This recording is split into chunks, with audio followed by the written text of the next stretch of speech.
এতটুকু আইল মানুষের জীবনে শেষমেশ কিছুই থাকে না। পৃথিবী ছেড়ে চলে যাওয়ার সময় খালি হাতে চলে যেতে হয়।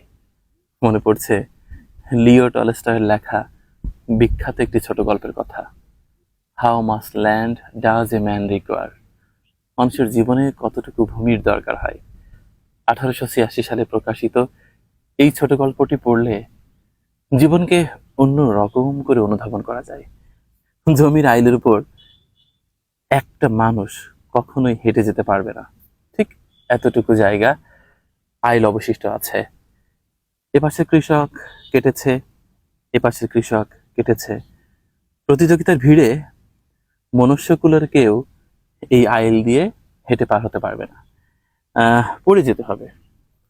আমার অবাক লাগে আমাদের স্বার্থপরতা, আমাদের প্রতিযোগিতা, আমাদের লিপ্সা সত্যি কি সীমা অতিক্রম করছে। আমি এমনও দেখেছি শহরে মস্ত বড় বিল্ডিং এর মালিক, কিন্তু পাশাপাশি বিল্ডিং এমন ভাবে তৈরি করা হয়েছে, মালিক মারা যাওয়ার দিন তার লাশ খাটিয়ায় করে নিয়ে যাওয়ার কোনো উপায় ছিল না। কি নিদারুণ একটা যন্ত্রণা। কিন্তু মানুষ সবকিছুই পৃথিবীতে রেখে চলে যায়, কিছুই নিয়ে যেতে পারে না। আমার অবাক লাগছে, স্টেট অ্যাকুইজিশন অ্যান্ড টেনেন্সি অ্যাক্টের কথা মনে পড়ছে।